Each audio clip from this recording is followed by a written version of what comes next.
নমস্কাৰ, আজি আছে ৭ মে। এই মুহূৰ্তত সন্ধিয়াৰ কেইবাটাও ব্ৰেকিং নিউজ আহি পৰিছে। দিব লৈছোঁ সন্ধিয়াৰ প্ৰথমটো ব্ৰেকিং নিউজ। অগ্নিগৰ্ভ পৰিস্থিতিৰ মাজতে পশ্চিমবংগত বোমা বিস্ফোৰণ। বিজেপি কৰ্মীলৈ লক্ষ্য কৰি পেট্ৰল বোমা নিক্ষেপ কৰা হৈছে। এই ভয়ংকৰ বিস্ফোৰণত গুৰুতৰভাৱে আহত হয় ৫জনকৈ বিজেপিৰ কৰ্মী। পশ্চিমবংগৰ পানীহাটিত এই ভয়ংকৰ দুৰ্ঘটনা সংঘটিত হৈছে। আৰজিকৰ কাণ্ডৰ ভুক্তভোগী ঘৰৰ সন্মুখতে এই বোমা বিস্ফোৰণৰ ঘটনা। পানীহাটি সমষ্টি বিজয় আছিল ভুক্তভোগীৰ মাতৃগৰাকী। দিব লৈছোঁ আন এটা ব্ৰেকিং নিউজ। চন্দৰত নহয়, হত্যা কৰিবলৈ বিচৰা হৈছিল শুভেন্দু অধিকাৰীকহে। দুৰ্বৃত্ত টাৰ্গেট আছিল পশ্চিমবংগৰ নৱনিৰ্বাচিত মুখ্যমন্ত্ৰী শুভেন্দু অধিকাৰী। ৰাজপথত কেইবাজাক গুলী শুভেন্দুৰ PS চন্দ্ৰনাথ ৰথক। ৯ মে পুৱা মুখ্যমন্ত্ৰী হিচাপে শুভেন্দু অধিকাৰীয়ে ল'ব শপত। গধূলি চন্দ্ৰনাথ ৰথৰ হত্যাকাৰীক এনকাউণ্টাৰ কৰিব লাগিব। চন্দ্ৰনাথ ৰথৰ ঘনিষ্ঠ বন্ধু কাছিম আলীৰ এই বিস্ফোৰক মন্তব্য। দুৰ্বৃত্তই হত্যা কৰিব বিচাৰিছিল শুভেন্দু অধিকাৰীক।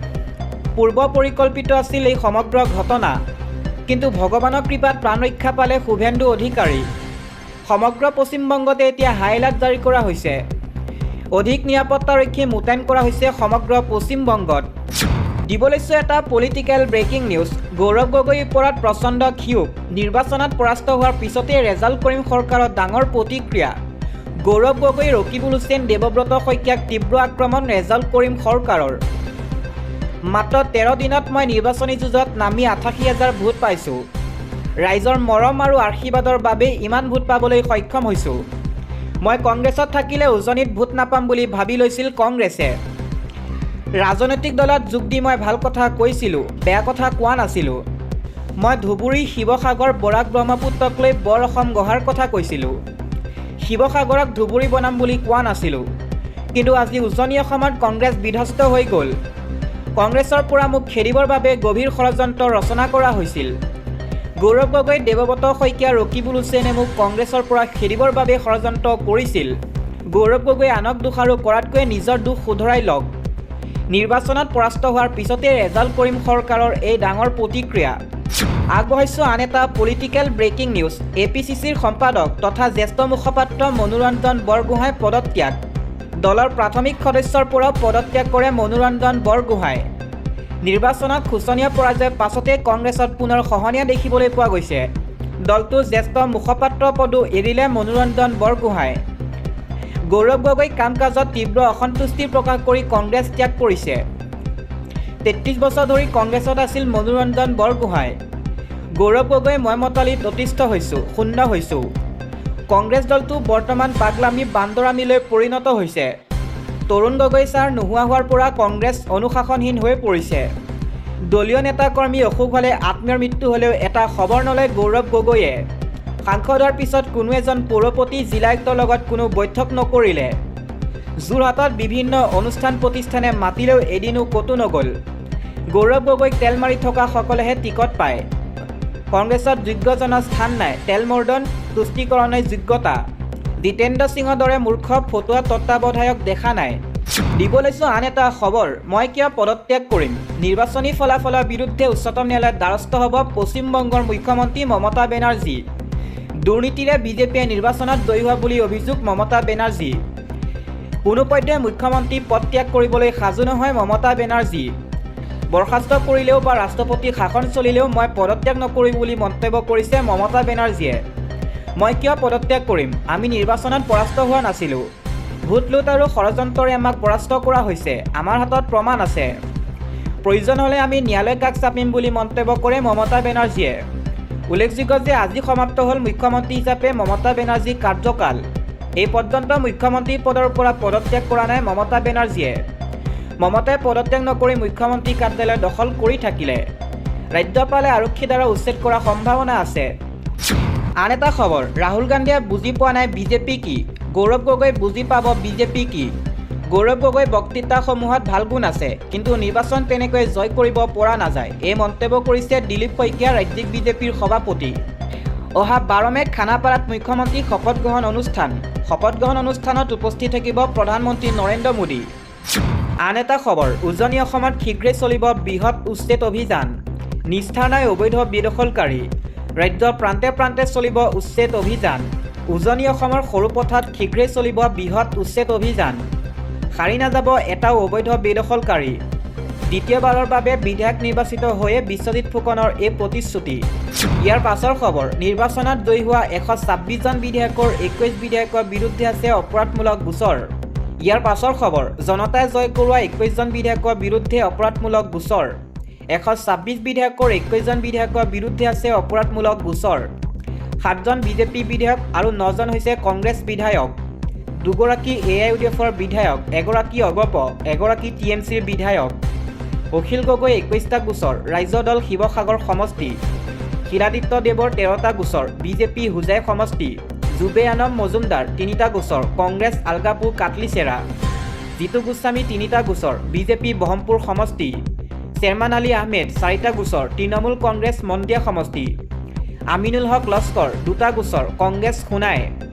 মৌলানা বদউদ্দিন আজমল 2টা গোচৰ, AIUDF বিন্নাকান্দি সমষ্টি। মজিবুৰ ৰহমান 2টা গোচৰ, AIUDF দলগাঁও সমষ্টি। জাকিৰ হুছেইন শিকদাৰ 1টা গোচৰ, কংগ্ৰেছ পাকা বেতবাৰী। ডক্টৰ জয়প্ৰকাশ দাস 2টা গোচৰ, কংগ্ৰেছ নাওবৈচা সমষ্টি। জাকাৰী আহমেদ 2টা গোচৰ, কংগ্ৰেছ উত্তৰ কৰিমগঞ্জ। মিলন দাস 1টা গোচৰ, বিজেপি হাইলাকান্দি। অৰূপ কুমাৰ দে 4টা গোচৰ, বিজেপি বিজনী সমষ্টি। নাৰায়ণ ডেকা 1টা গোচৰ, বিজেপি বৰক্ষেত্ৰী সমষ্টি। ৰামাকান্ত দেউৰী 1টা গোচৰ, বিজেপি মৰিগাঁও সমষ্টি। অতুল বৰা 1টা গোচৰ, অগপ বোকাখাট সমষ্টি। ডক্টৰ আসিফ মহম্মদ নাজাৰ 2টা গোচৰ, কংগ্ৰেছ লাহৰীঘাট সমষ্টি। বিশ্বজিৎ ফুকন 1টা গোচৰ, বিজেপি সৰুপথাৰ সমষ্টি। দিব লৈছোঁ আন এটা খবৰ, অহা 12 মে'ত অসমৰ নতুন মুখ্যমন্ত্ৰীৰ শপত গ্ৰহণ। প্ৰধানমন্ত্ৰী নৰেন্দ্ৰ মোদীক আমন্ত্ৰণ জনালে হিমন্ত বিশ্ব শৰ্মাই। অসমৰ পৰৱৰ্তী মুখ্যমন্ত্ৰী শপত গ্ৰহণ অনুষ্ঠানক লৈ প্ৰস্তুতি তুংগত উঠিছে। বিদায়ী মুখ্যমন্ত্ৰী হিমন্ত বিশ্ব শৰ্মাই 6 এপ্ৰিলত জনোৱা অনুসৰি অহা 11 মে'ৰ পিছত সম্ভৱতঃ 12 মে'ত নতুন মুখ্যমন্ত্ৰীগৰাকী শপত গ্ৰহণ অনুষ্ঠান অনুষ্ঠিত হোৱাৰ সম্ভাৱনা আছে। শৰ্মাই নিশ্চিত কৰিছে যে এই বিশেষ অনুষ্ঠানত উপস্থিত থাকিবলৈ প্ৰধানমন্ত্ৰী নৰেন্দ্ৰ মোদীক ইতিমধ্যে আমন্ত্ৰণ জনোৱা হৈছে। প্ৰধানমন্ত্ৰী কাৰ্যালয়ৰ পৰা পোৱা তথ্য অনুসৰি মোদী 11 মে'ৰ পিছতহে উপলব্ধ হ'ব। অসম বিধানসভা নিৰ্বাচনত NDA মিত্ৰজোঁটে বৃহৎ বিজয় সাব্যস্ত কৰাৰ পিছত নতুন চৰকাৰ গঠনৰ পথ প্ৰশস্ত কৰি হিমন্ত বিশ্ব শৰ্মাই ইতিমধ্যে পদত্যাগ পত্ৰ দাখিল কৰিছে। আগন্তুক চৰকাৰৰ গঠন প্ৰক্ৰিয়া সন্দৰ্ভত মন্তব্য কৰি তেওঁ কয় যে নতুন মুখ্যমন্ত্ৰীগৰাকীয়ে মন্ত্ৰীসভাৰ সদস্যসকলৰ নাম চূড়ান্ত কৰিব। তেওঁৰ মতে নতুন মুখ্যমন্ত্ৰীয়ে সিদ্ধান্ত ল'ব যে মন্ত্ৰীসভাত কোন কোন অন্তৰ্ভুক্ত হ'ব। আনুষ্ঠানিক ঘোষণাৰ পূৰ্বে শাসকীয় মিত্ৰজোঁটৰ ভিতৰত এই সন্দৰ্ভত আলোচনা হোৱাৰ পূৰ্ণ সম্ভাৱনা আছে। বিজেপি নেতৃত্বাধীন মিত্ৰজোঁটে নিৰ্বাচনত সহজ সংখ্যাগৰিষ্ঠতা লাভ কৰাৰ পিছত এতিয়া সকলোৰে দৃষ্টি পৰৱৰ্তী নেতৃত্ব নিৰ্বাচন আৰু নতুন মন্ত্ৰীসভাৰ গঠনৰ ওপৰত নিবদ্ধ হৈছে। আন এটা খবৰ, জনগণক ৰক্ষা কৰাৰ বাবে ছাতিলৈ ৰূপান্তৰিত হ'ব কংগ্ৰেছ। সামাজিক মাধ্যমত এই ঘোষণা গৌৰৱ গগৈ। নতুন উদ্যমেৰে ৰাইজৰ মাজলৈ যাবলৈ এইবাৰ সাজু হৈছে কংগ্ৰেছ। সামাজিক মাধ্যমত বিশেষ পোষ্ট গৌৰৱ গগৈ। নিৰ্বাচনত অতি শোচনীয়ভাৱে পৰাজয়ৰ পাছতে ইতিমধ্যে নৈতিক দায়িত্ব স্বীকাৰ কৰিছে প্ৰদেশ কংগ্ৰেছৰ সভাপতি গৌৰৱ গগৈ। পুনৰ নতুন উদ্যমেৰে ৰাইজৰ মাজলৈ যাবলৈ এইবাৰ সাজু হৈছে। আগন্তুক দিনত ৰাইজৰ মাজত থাকি ৰাইজৰ মনৰ ভাৱ উপলব্ধি কৰাৰ বাবে প্ৰস্তুত হৈছে সাংসদ গৌৰৱ গগৈ। বুধবাৰে নিশা সামাজিক মাধ্যমযোগে নিজৰ মনৰ ভাৱ ব্যক্ত কৰে গৌৰৱ গগৈয়ে। সামাজিক মাধ্যমযোগে গৌৰৱ গগৈয়ে কয়, শেহতীয়াকৈ নিৰ্বাচনত আমি অসমৰ জনসাধাৰণৰ আশা আকাংক্ষা পূৰণ কৰিব নোৱাৰাৰ বাবে দুখ প্ৰকাশ কৰিছোঁ। অতি শীঘ্ৰেই কংগ্ৰেছ দলে ৰাজ্যজুৰি এক বৃহৎ জনসংযোগ অভিযান কাৰ্যসূচী আৰম্ভ কৰিম, যাৰ দ্বাৰা আগন্তুক দিনবোৰত আমাৰ দলৰ সাংগঠনিক কাৰ্যকলাপ বৃদ্ধি কৰাৰ লগতে অসমবাসী ৰাইজৰ স্বাৰ্থত ভালদৰে সেৱা আগবঢ়াবৰ বাবে দিহা পৰামৰ্শ গ্ৰহণ কৰিম। এয়া কংগ্ৰেছ দলৰ বাবে নতুনকৈ আৰম্ভণি কৰা সময়। তেওঁ লগতে কয়, আমি কংগ্ৰেছ দলক অসমৰ জনসাধাৰণক কংগ্ৰেছ দললৈ ৰূপান্তৰিত কৰিম। এতিয়াৰ পৰা কংগ্ৰেছ দলে পূৰ্বতকৈ অধিক জনসাধাৰণৰ মাজলৈ যাব। কংগ্ৰেছ দল সদায় এটা ছাতিৰ দৰে আছিল আৰু পুনৰবাৰ আমি অসমৰ সকলো জনগণক ৰক্ষা কৰাৰ বাবে সেই ছাতিলৈ ৰূপান্তৰিত হ'ম।